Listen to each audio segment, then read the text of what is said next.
Guys, this is Sanjay and welcome to my YouTube channel. तो अभी हम लोग देखने वाले हैं क्लास 9 और मैं आपको बता दूं ये क्लास 11 का भी टॉपिक है।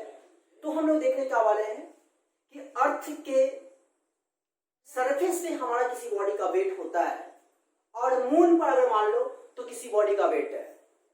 हाँ, ये बात तो सही है कि अगर कोई ऑब्जेक्ट बॉडी अगर अर्थ पे जो मास होगा वही ऑब्जेक्ट का वही बॉडी या वही मास कहाँ होगा, मून पे होगा, क्योंकि मास जो होता है क्या होता है, कांस्टेंट होता है। मास कभी वेरी नहीं करता। हाँ, हम लोगों ने पढ़ा था बचपन में कभी क्या कि मास भी वेरी करता है। केस कब? जब कोई बॉडी मोशन में हो। यहाँ मोशन की बात नहीं कर रहे हैं, मैं ये कह रहा हूँ कि अर्थ पे कोई बॉडी है उसका वेट होगा और वही सेम बॉडी अगर मून पे है तो उसका भी वहां वेट होगा। बट हमें देखना क्या है कि अर्थ पर वेट और मून पर वेट, इस दोनों में क्या रिलेशन है। मतलब यह कि जैसा कि बचपन से हम लोग जानते आ रहे हैं कि वेट का मतलब क्या होता है। वेट एक सेंस हुआ है जो किसी भी सरफेस, अर्थ के सरफेस पे कोई बॉडी है तो उसको अर्थ अपने सेंटर की तरफ खींचता है और वो सेंटर की तरफ जो खींचता है दैट इज कॉल्ड वेट या force due to acceleration due to gravity, right. तो अभी हम लोग देखने वाले हैं कि अर्थ के सरफेस पर वेट और मून के सरफेस पर वेट, दोनों में क्या रिलेशन है, मतलब कितना ज्यादा कितना कम है। तो याद करिए वेट की मैं बात कर रहा हूं तो वेट का मतलब क्या होता है, कुछ हम लिख कर देखते हैं। लिखा होगा यहाँ पे।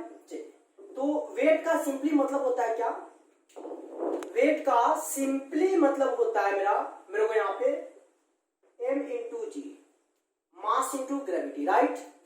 और हम लोग जानते हैं, बचपन से जानते आ रहे हैं कि वेट किस पर डिपेंड करेगा, ग्रेविटी पर डिपेंड करेगा, मास पर डिपेंड तो नहीं करेगा, मास तो कांस्टेंट होगा। अब मुझे आप सोच के बता सकते हो कि ग्रेविटी अर्थ के सरफेस पे मैक्सिमम होता है, राइट। और अर्थ के सरफेस से नीचे जाओगे तो ग्रेविटी कम होगा, अर्थ के सरफेस से ऊपर जाओगे ग्रेविटी कम होगा।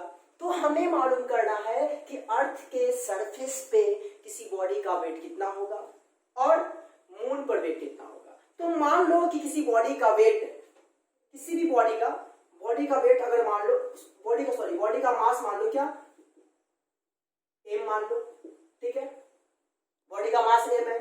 और उसके बाद अर्थ का मास मान लो, मास ऑफ अर्थ यहां लिख देता हूं, मास ऑफ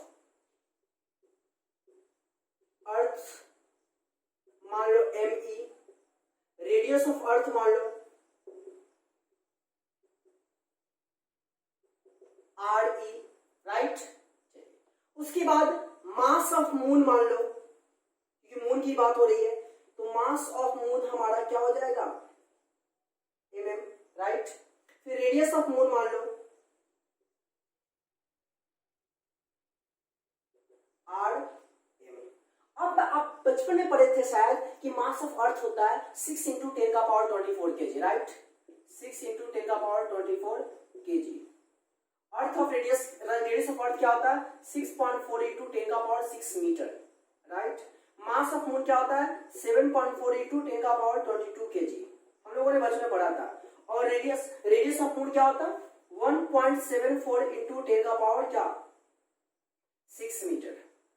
अब जरा याद करिए, बचपन में हम लोगों ने पढ़ा था कि अर्थ के सरफेस पे किसी एक्सेलरेशन ड्यू टू ग्रेविटी जो होता है उसका वैल्यू 9.8 मीटर पर सेकंड स्क्वायर होता है, राइट।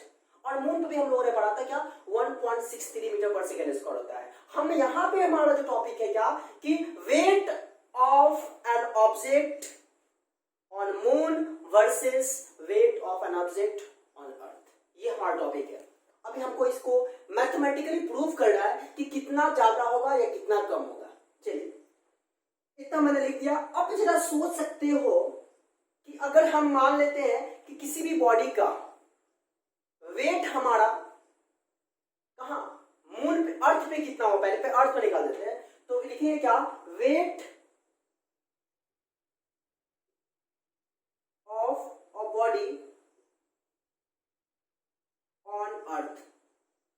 तो अर्थ पे हम लोग वेट अगर निकाल जाते हैं तो आपको क्या होगा WE मान लो, तो वेट इक्वल क्या होगा m g। और याद करिए g का मतलब हुआ कि acceleration due to gravity on earth. तो क्या मैं इसको लिख सकता हूं m इंटू, और स्मॉल g का मतलब क्या होता है, बचपन में पढ़े थे महा G into m by R square. अरे भाई मान लो ना ये अर्थ है, इसका मास me है, ये रेडियस re होगा इसका, यहाँ पे कोई बॉडी है जिसका मास m है, तो यहाँ पे ग्रेविटी का वैल्यू हमारा क्या होगा, महा g इंटू महा m बाई आर स्क्वायर, यही होता है। तो g into m by R square, अरे इस पे कोई बॉडी का, तो m इंटू जी इंटू महा m by R square, right. ये हमारा क्या हुआ, डब्ल्यू ई। मतलब अब हम लोग इक्वेशन को 1 मान लीजिए। अब हम लोग फाइंड कर लेते हैं क्या, उसी बॉडी का वेट कहाँ, मून पे। तो क्या होगा, m इंटू जी एम। आप इसको क्या लिख सकते हो, मास तो सेम रहेगा, महा जी इंटू मून का मास हमने क्या माना है, mm, और अर्थ का मास नहीं माना है, बाई आर एम का स्क्वायर, मून का रेडियस। बात समझ में आ रही है कि नहीं। m जो होगा देखो, gm का मतलब हुआ gravity on moon, acceleration due to gravity on moon. तो मून पे हमारा एक्सेलरेशन फाइंड करने का फॉर्मूला, क्योंकि स्मॉल जी का तो जनरल फॉर्मूला हमारा ये होता है g into M by R square, ये हमारा जनरल फॉर्मूला होता है। और इसके तहत हम किसी भी प्लेनेट पे अगर मास और रेडियस मालूम हो तो ग्रेविटी मालूम कर सकते हैं, उसमें कितना ग्रेविटी होगा। तो यहाँ पे हमारा m इंटू ग्रेविटी का वैल्यू हुआ मून पे क्या, महा G into M by R square, मतलब mass of moon by radius of earth, radius of moon, right. इसको इक्वेशन आप 2 मान लो। अभी क्या करना है, इक्वेशन 1 और इक्वेशन 2 को डिवाइड करना है। आइए डिवाइड करते हैं। फ्रॉम इक्वेशन 1 डिवाइडेड इक्वेशन 2, और इक्वेशन 1 और 2 को जब डिवाइड करेंगे तो आप देख सकते हो इक्वेशन 1 में हमारा डब्ल्यू ई है, यहां लिखेंगे क्या, W E by W M डेट इक्वल, डब्ल्यू ई का वैल्यू क्या है, एम इंटू महाजी into M E by R E square by weight on moon क्या हमारा देख सकते हो, स्मॉल m इंटू महाजी into M by R M का स्क्वायर। क्लियर है। अब इसको जो हम सॉल्व करेंगे तो क्या आएगा, आप गौर फरमा सकते हो। याद करिए हम लोगों ने बचपन में कहीं पढ़ा था a by B by C by D, तो हम लोग क्या लिखते हैं, a into D by B into C. जब भी इस फॉर्म में रहेगा a by B by C by D, तो हम क्या करेंगे, a को d के साथ ले जाएंगे और b को c के साथ ले जाएंगे। बातें समझ में आ रही है। तो अब इसको हम क्या लिख सकते हैं, m into G into M E into क्या होगा, आर एन का स्क्वायर बाई आर ई का square into M into G into M M. Clear है बातें। अब देखिए तो इसमें क्या कट्टम कुट्टम हुआ, स्मॉल एम से स्मॉल एम कैंसिल, महाजी से महाजी कैंसिल, और ये तो मास ऑफ अर्थ है, ये रेडियस ऑफ मून है, ये रेडियस ऑफ अर्थ है, और ये मास ऑफ मून है। तो अब हम यहाँ पे क्या करेंगे, जरा गौर फरमाइएगा, यहाँ पे हम लोग वैल्यू पुट करेंगे। तो एम ई का मतलब क्या हुआ, 6 इंटू 10 का पावर 24 इंटू आर ए मतलब क्या हुआ, रेडियस ऑफ मून। तो आइए देखते हैं हम लोग यहाँ पे रेडियस ऑफ मून क्या लिखे हैं, देख सकते हैं।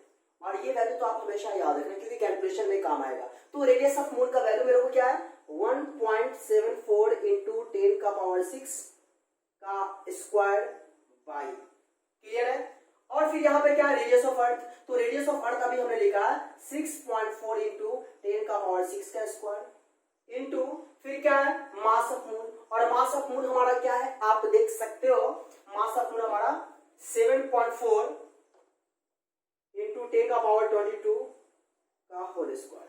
क्लियर है बात है यहाँ पे। अब इसको सॉल्व करने के लिए थोड़ा सा हमें ध्यान लगाना होगा क्योंकि कैलकुलेशन थोड़ा सा यहाँ पे कुछ खास नहीं है, आप समझ सकते हो। और स्क्वायर क्यों देखिए, यहाँ पे स्क्वायर ना होगा, स्क्वायर मास का थोड़े स्क्वायर है, आप देख सकते हो। तो आप क्या सोचिए, 10 का पावर 22 है तो 10 का पावर 22 जब ऊपर चला जाएगा तो क्या होगा, 6 इंटू 10 का पावर 24 माइनस 22 2 हो जाएगा, राइट। इंटू 1.74 को 2 बार मल्टीप्लाई करेंगे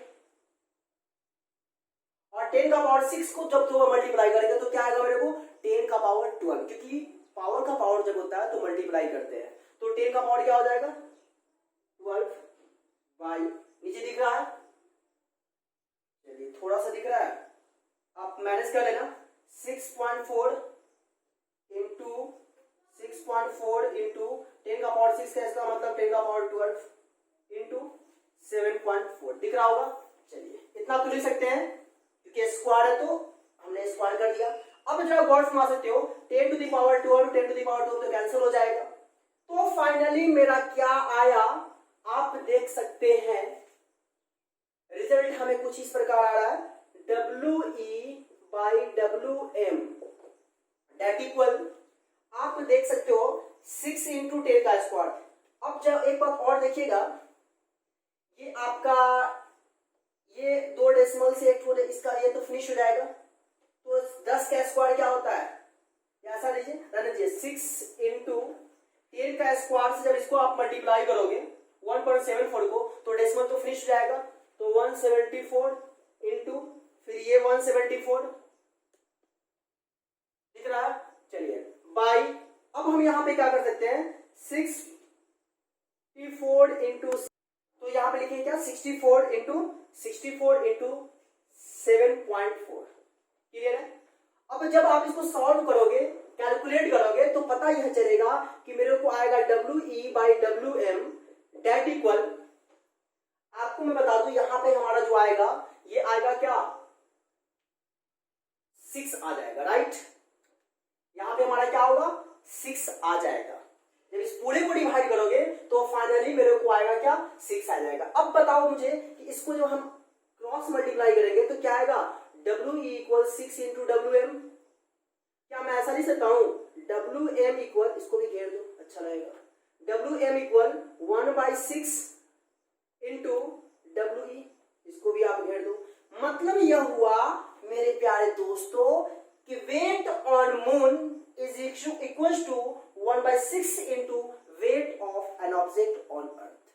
मतलब क्या कि किसी भी बॉडी का वेट अगर अर्थ पे मान लो 60 न्यूटन है, अर्थ पे 60 न्यूटन है, तो जरा सोचिए मून पर कितना होगा, 10 न्यूटन हो जाएगा। मतलब 1/6 पार्ट होता है, देख सकते हो ना। अभी मैंने क्या कहा, अर्थ पे किसी बॉडी का वेट 60 न्यूटन है, तो अर्थ का वेट किसी बॉडी का अर्थ वेट यहाँ पे WE, तो यहाँ पे 60 पुट कर देंगे, तो 1/6 इंटू 60 कितना हो जाएगा, 10 न्यूटन। और ये 10 न्यूटन कहाँ होगा, मून पे होगा। तो इस तरीके से मैं लिख सकता हूं, weight on moon equal 1/6 into weight on earth. मतलब किसी बॉडी का ही है, ऐसा मत समझ लेना कुछ और बात, ठीक है। तो यहां पर आपको मैंने बताया था weight of a body on earth versus weight of a body on moon. यहां पे पूरा मैथमेटिकली हमने आपको डिराइव किया, बताया कि किसी भी बॉडी का वेट अर्थ पर मून की कंपैरिजन में ज्यादा होता है, क्योंकि अर्थ पे ग्रेविटी ज्यादा होता है। हम लोगों ने बचपन में पढ़ा था कि सरफेस से जैसे ही ऊपर जाते हैं ग्रेविटी का वैल्यू कम होता है, और सरफेस से जैसे नीचे आते हैं वहां भी ग्रेविटी का वैल्यू कम होता है। तो फाइनली यहीं पे आपका आज का सेशन खत्म होता है। उम्मीद है आपको बातें समझ में आई, हर बातें आपको क्लियर हुआ। अगर क्लियर हुआ तो प्लीज दिल से रिक्वेस्ट है, वीडियो को लाइक करिए, दोस्तों को भी शेयर करिए, और साथ ही चैनल पर नए हैं तो सब्सक्राइब कर बेल आइकन को प्रेस करिए। कोशिश करिएगा इस वीडियो को पॉज करें, हर बातें बारीकी से समझें, और समझने के बाद आप कॉपी में नोट्स को प्रिपेयर कर सकते हैं। तो थैंक यू।